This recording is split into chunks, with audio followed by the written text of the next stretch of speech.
Last time Modi ಅವ್ರು ಬಂದಿದ್ರು ma'am stage ಅಲ್ಲಿ ಕೂಡ ಪ್ರಚಾರಕ್ಕಾಗಿ. ಹೌದು. ಹೇಗೆ ಏನ್ ಮಾತುಕತೆ ಆಯ್ತು ಮ್ಯಾಮ್? ಹೇಗೆ ಮಾತಾಡ್ಸಿದ್ರು? ಹೇಗೆ ತುಂಬಾ ಹತ್ತಿರದಿಂದ ಕಂಡಿದ್ದೀರಿ ಮೋದಿ ಅವ್ರನ್ನ? ನಾನು ಸುಮಾರು 4ರಿಂದ 5 ಫಂಕ್ಷನ್ಗೆ ಮೋದಿಯವ್ರ ಜೊತೆ ವೇದಿಕೆ ಓ ನೈಸ್. ಹಂಚ್ಕೊಂಡಿದ್ದೇನೆ. ಹ್ಮ್. ಆ, ಶಿರ್ಸಿ ಮತ್ತು ಅಂಕೋಲಾ ಭಾಗದಲ್ಲಿ ಬಂದಾಗ ನನಗೆ ತುಂಬ, ಹೌದು ನಾನು ಎಮ್ ಎಲ್ ಎ, ಅದಕ್ಕೆ ನನ್ನ ಪ್ರಚಾರ ಕಡಿಮೆ ಆಯ್ತೇನೋ ಅಂತ ಅನಿಸ್ತಾ ಹೌದು ಇದೆ. ಹೌದು ಹೌದು. ಅಂಕೋಲ 42 ವರ್ಷಗಳ ನಂತರ ಒಬ್ಬರು ಪ್ರಧಾನಿ ನಮ್ಮೂರಿಗೆ ಬಂದಿರುವುದು. ಓ ಓ ನೈಸ್. 42 ವರ್ಷಗಳ ಓಕೆ. ಮೋದಿಜಿಯವರು ಅದನ್ನು ಉಲ್ಲೇಖ ಮಾಡಿದ್ದಾರೆ ಭಾಷಣದ ಟೈಮ್ನಲ್ಲಿ. ಓ ಫಸ್ಟ್ ಅವ್ರಿಗೆ. ಟೈಮ್. ಹೌದು. ಅಂದರೆ ನಮ್ಗೆ ಕೊಟ್ಟಿದ್ದಕ್ಕೆ ಒಂದು 50,000 ಜನ ಕೊಟ್ಟಿದ್ರು. ನಮ್ಮಲ್ಲಿ 1.5 ರಿಂದ 2 ಲಕ್ಷ ಜನ ಸೇರಿದ್ರು ಅಷ್ಟು. ಅಂದರೆ ನಮ್ಗೆ ಏನಾಗಿತ್ತು ಅಂದರೆ ಇಡೀ ಜಿಲ್ಲೆದಿತ್ತು, ಇಲ್ಲೇ ನಮ್ಗೆ ಅರ್ಜೆಂಟ್. ಕಾಂಗ್ರೆಸ್ನವ್ರು ಆ ಟೈಮಿಗೆ ಅವ್ರಿಗೆ ಬರಲಿಕ್ಕೆ ಕೊಡಬಾರ್ದು, ನೇವಲ್ ಬೇಸ್ ಜಾಗ ಅದು ರಿಸರ್ವ್ ಆಗಿದೆ, ಅದಕ್ಕೆ ಬರಲಿಕ್ಕೆ ಕೊಡಬಾರ್ದು ಅಂತ ಹೇಳ್ಕೊಂಡು ಕೋರ್ಟ್ ಕಚೇರಿ ಏನೆಲ್ಲ ಮಾಡಿ ಅದು ಕ್ಲೋಸ್ ಮಾಡಲಿಕ್ಕೆ ಮಾಡಿದರು. ನಾನು ಹಠ ಹಿಡಿದು ಯಾವುದೇ ಸ್ಥಿತಿಯಲ್ಲಿ ಇದು ಆಗಲೇಬೇಕು, ಇನ್ನು ಟೈಮ್ ಇದೆ, 6 ದಿವಸ ಇದೆ, ಅಷ್ಟು ದಿವಸ ಇದ್ದರೂ ಕೂಡ ನಾನು ಮತ್ತೆ ಜೋಶಿ ಸರು, ನಮ್ಮ ಇವರು ರಕ್ಷಣಾ ಸಚಿವರು ರಾಜನಾಥ್ ಸಿಂಗ್, ಇವರಿಗೆಲ್ಲ ಗಡ್ಕರಿ ಸರ್ ಅವರು ಹೆಲ್ಪ್ ಮಾಡಿದ್ರು. ಹೀಗೆ ಮಾಡಿ ಎಲ್ಲ 3 ದಿವಸ 4 ದಿವಸ 7-8 ಮಷಿನ್ಗಳು ಅಲ್ಲಿ ಕ್ಲೀನ್ ಮಾಡಲಿಕ್ಕೆ ಹಿಡ್ದು ಇಡೀ ಡೇ ಆ್ಯಂಡ್ ನೈಟ್ ಕೆಲಸ ಮಾಡಿ. ಓಕೆ. ಹೌದು, ಒಂದು ಮೋದಿ ಅವ್ರು 6 ಬರ್ಲೇಬೇಕು. ಹೌದು 6 ದಿವಸದಲ್ಲಿ.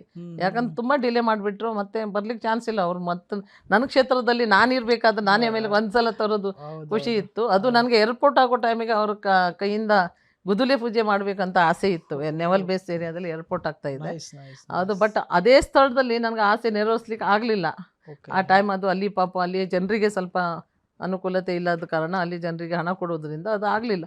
ಬಟ್ ಅದೇ ಪ್ಲೇಸ್ನಲ್ಲಿ ಈ ವಿಷಯಕ್ಕಾದರೂ ಅವ್ರಿಗೆ ಬಂದು ಅದು ಆ ಸಮಾವೇಶ ನಡೆಸೋದಕ್ಕೆ ನನಗೆ ತುಂಬ ಖುಷಿ ಇದೆ.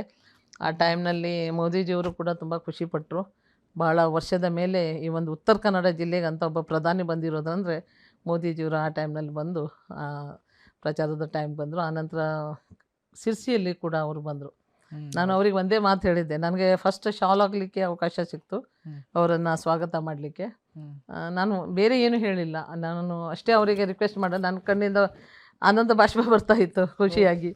ನಾನು ಒಂದೇ ಕೇಳ್ಕೊಂಡಿದ್ದಂದರೆ, ಸರ್ ತಾವು ಅಯೋಧ್ಯೆಯಲ್ಲಿ ರಾಮ ಮಂದಿರ ಮಾಡಿದ್ದಕ್ಕೆ ತುಂಬ ನಮ್ಮ ಕ್ಷೇತ್ರದಿಂದ ಧನ್ಯವಾದಗಳನ್ನು. ಅವರು ನೀವು ನೋಡಿ ಆ ಟಿ ವಿಯಲ್ಲಿ ಅವರು ಭಾಳ ಮಗ್ನರಾಗಿಬಿಟ್ರು. 1-2 ನಿಮಿಷ ಅವ್ರ ಕಣ್ಣಲ್ಲಿ ನೀರೇ ಬಂದುಬಿಡ್ತು ಈ ಮಾತು ಹೇಳ್ಬೇಕು. ನನ್ನ ಕಣ್ಣಲ್ಲಿ ನಮ್ಗೆ ನೀರು ಬರ್ತಾಗೆ ಅವರು ಕೂಡ ಕಣ್ಣಲ್ಲಿ ನೀರು ಹಾಕ್ಬಿಟ್ರು, ನೋಡ್ತಾನೆ ಉಳಿದುಬಿಟ್ರು. ಒಂದು ಕ್ಷಣ ನನಗೆ ಎಲ್ಲೋ ದೇವರ ಒಂದು ದೇಗುಲಕ್ಕೆ ಬಂದಿದ್ದೇನೆ, ದೇವರ ದರ್ಶನ ಆಗ್ತಾ ಇದೆ ಏನು ಅಂತ ನನಗೆ ಭಾಸ ಆಯಿತು ಆ ಕ್ಷಣ. ನಾನು ಯಾವತ್ತೂ ನನ್ನ ಜೀವನದಲ್ಲಿ ಮರೀಲಿಕ್ಕಿಲ್ಲ. ಅಂಥ ಒಂದು ದೇವ ಸಮಾನವಾದ ಮಾನವ ನಮ್ಗೆ ಇವತ್ತು ಮೋದಿಜಿಯವರು ಸಿಕ್ಕಿದ್ದಾರೆ. ನಮ್ಮ ಕ್ಷೇತ್ರಕ್ಕೆ 2 ಬಾರಿ ಅವರು ಬಂದು ಹೋದರು. ಭಾಳ ಒಳ್ಳೆಯ ಒಂದು ನಮಗೂ ಕೂಡ ಅಪರ್ಚುನಿಟಿ ಅದು. ಅದು ನಮಗೂ ಕೂಡ ಒಂದು ಹೆಗ್ಗಳಿಗೆ ಕೂಡ. ಇಡೀ ಇತಿಹಾಸದಲ್ಲಿನೇ 42 ವರ್ಷ ನಂತರ ಪ್ರಧಾನಿ ನಾವಿದ್ದಾಗ ಬಂದಿದ್ದಾನೆ, ಅದು ಕೂಡ ನಮಗೂ ಕೂಡ ಖುಷಿ ತಂದಿರುವಂಥದ್ದು. Yes ma'am, thank you ma'am, thank you so much. ಇಷ್ಟೊತ್ತು ತಮ್ಮ ಅಮೂಲ್ಯವಾದ ಸಮಯವನ್ನು ನಮಗೆ ನೀಡಿದ್ದೀರಿ.